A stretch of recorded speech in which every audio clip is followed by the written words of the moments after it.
Le passage d'aujourd'hui est Genèse 32, 13-20. Lisons-le ensemble. C'est dans ce lieu-là que Jacob passa la nuit. Il prit de ce qu'il avait sous la main pour faire un présent à Ésaü, son frère, 200 chèvres et 20 boucs, 200 brebis et 20 béliers, 30 femelles de chameaux avec leurs petits qu'elles allaitaient, 40 vaches et 10 taureaux, 20 ânesses et 10 ânes.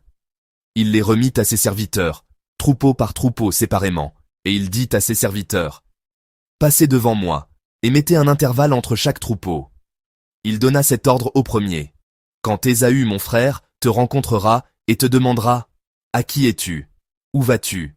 Et à qui appartient ce troupeau devant toi? » Tu répondras, « À ton serviteur Jacob, c'est un présent envoyé à mon seigneur Ésaü. » Et voici, il vient lui-même derrière nous.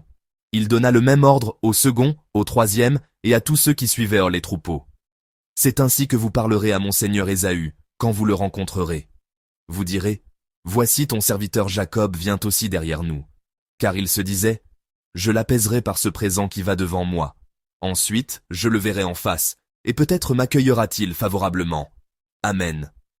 Le passage d'aujourd'hui nous raconte comment Jacob s'est préparé à rencontrer son frère Ésaü. Pour bien comprendre ce récit, il est nécessaire de revoir brièvement celui de dimanche dernier. Dans le passage de dimanche dernier, Jacob avait envoyé des messagers, ses serviteurs, en avant-garde, pour prendre des nouvelles de son frère Ésaü. Jacob avait envoyé ses serviteurs pour une raison bien précise. Il cherchait d'abord à apaiser son frère et à s'attirer sa faveur. Il voulait aussi découvrir les sentiments qu'Ésaü nourrissait à son égard. Si le cœur de son frère s'était apaisé avec le temps, il aurait pu le rencontrer avec moins d'inquiétude. Mais si ce n'était pas le cas et qu'il était toujours en colère, il lui aurait fallu trouver un autre plan. Cependant, en entendant le rapport des serviteurs à leur retour, Jacob fut plongé dans une profonde inquiétude. Le verset 6 du passage précédent nous apprend qu'Ésaü venait à sa rencontre avec 400 hommes. À l'époque patriarcale, une troupe de 400 hommes était formidable. Cela montre qu'Ésaü était devenu un chef de clan puissant. Bien sûr, Jacob ne connaissait pas encore les intentions d'Ésaü. Le fait qu'il vienne avec 400 hommes pouvait s'interpréter de deux manières. La première est qu'il venait accueillir son frère avec joie, heureux de le revoir après si longtemps. La seconde est qu'il n'avait pas encore abandonné son désir de vengeance, et venait, plein de colère, pour se venger. Son frère Ésaü s'avançait donc vers lui avec 400 hommes. Si vous étiez à la place de Jacob, laquelle de ces deux possibilités vous viendrait à l'esprit en premier? Pourriez-vous rencontrer Ésaü, l'esprit tranquille? C'est peu probable, car ces 400 hommes représentaient une menace considérable pour Jacob. Si le nombre d'hommes avait été plus réduit, s'il avait appris qu'un groupe moins nombreux arrivait, il aurait peut-être pu espérer être accueilli avec joie. Mais le nombre d'hommes qui l'accompagnaient était bien trop grand. De plus, ces 400 hommes n'étaient pas de simples serviteurs, mais des hommes de guerre, entraînés au maniement de l'épée. En les voyant venir, Jacob ne pouvait que penser qu'Ésaü venait pour se venger plutôt que pour se réconcilier. En entendant ce rapport, Jacob fut très effrayé et angoissé. Il a donc prié Dieu. En réponse à sa prière, Dieu lui a promis qu'il lui accorderait sa grâce. Le passage d'aujourd'hui relate comment Jacob, après avoir prié Dieu, est passé à l'action. Si le message de dimanche dernier se concentrait sur la prière de Jacob, celui d'aujourd'hui nous montre un Jacob qui agit. D'abord, Jacob passa la nuit dans la peur et l'inquiétude, craignant son frère Ésaü. Ici, passer la nuit ne signifie pas qu'il a dormi paisiblement. Son cœur était rempli d'une profonde anxiété. Cela signifie qu'il a passé une nuit blanche, agité par l'inquiétude, sans pouvoir fermer l'œil. Ce simple verset nous montre à quel point l'angoisse de Jacob était grande. Jacob a donc préparé un présent pour apaiser le cœur de son frère. Un cadeau, n'est-ce pas, a tendance à adoucir le cœur des gens et à les rendre plus cléments. Lisons ensemble le verset 13 de notre passage. Verset 13, Jacob passa la nuit en ce lieu. Il prit de ce qu'il avait sous la main pour faire un présent à Ésaü, son frère. Amen. Jacob choisit parmi ses biens environ 580 têtes de bétail, des chèvres, des brebis, des chameaux, des vaches, des taureaux et des ânes. À l'époque patriarcale où le bétail était une richesse essentielle, un troupeau de 580 têtes constituait un cadeau immense, témoignant d'une grande sincérité. Cela nous montre le cœur de Jacob, qui voulait apaiser son frère Ésaü par tous les moyens. Après avoir préparé son présent, Jacob le divisa en plusieurs troupeaux. Il y avait une raison à cette stratégie qui consistait à faire avancer les troupeaux à une certaine distance les uns des autres. Premièrement, il s'agissait d'étaler les cadeaux sur une longue distance afin que la quantité paraisse encore plus grande. Deuxièmement, il espérait que même si Ésaü n'ouvrait pas son cœur au premier cadeau, celui-ci s'adoucirait en recevant les présents qui continueraient d'affluer vers lui. Ésaü pourrait refuser une première fois, bien sûr.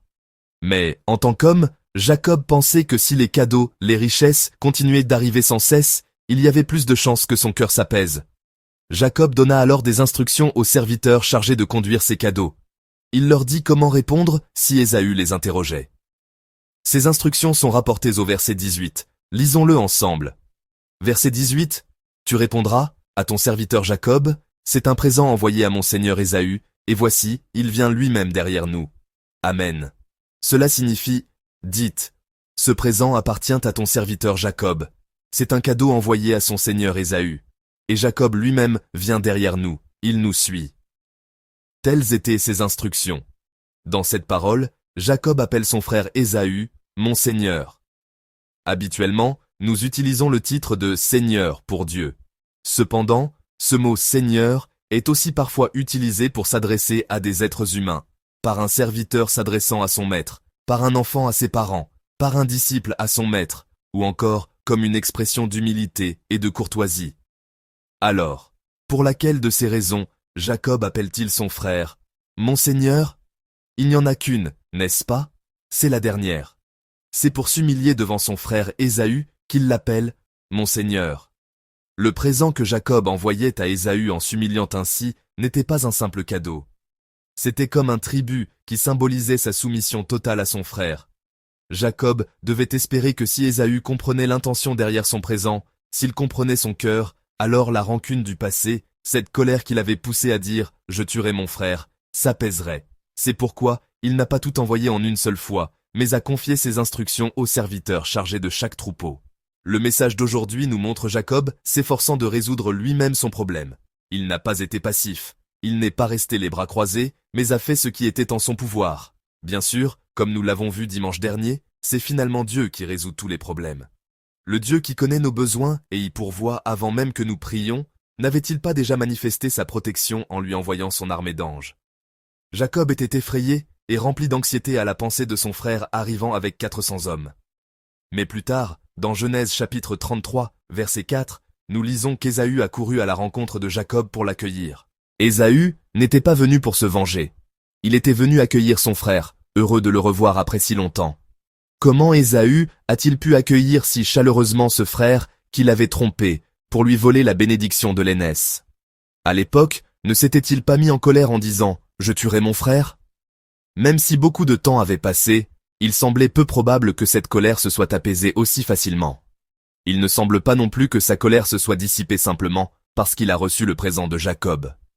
Elle s'était apaisée grâce à Dieu, qui, pendant cette longue séparation, avait déjà agi en coulisses pour toucher et adoucir le cœur d'Ésaü. Cependant, Jacob l'ignorait encore.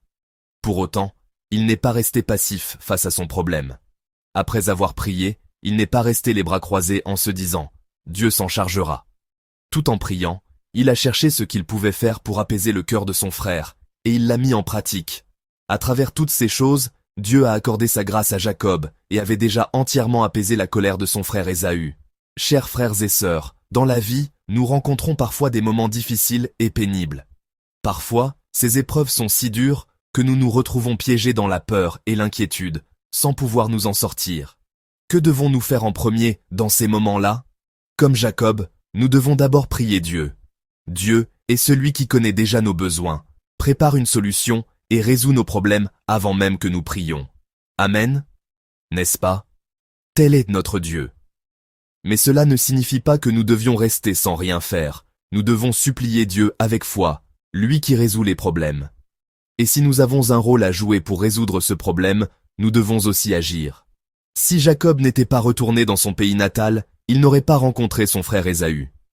S'il s'était enfui en apprenant qu'Ésaü venait avec 400 hommes, ce problème ne se serait jamais résolu. Mais pour y faire face, pour apaiser le cœur de son frère, Jacob s'est efforcé de faire tout ce qui était en son pouvoir. Mais ce n'est pas facile. De tels efforts ne sont possibles que lorsque nous reconnaissons nos propres fautes, que nous nous humilions et que nous avons un désir ardent de résoudre le problème. À l'image de Jacob, qui s'est efforcé de se réconcilier avec son frère, puissions-nous, nous aussi, d'abord prier Dieu face à nos problèmes, sans oublier pour autant d'agir. Je vous bénis au nom du Seigneur.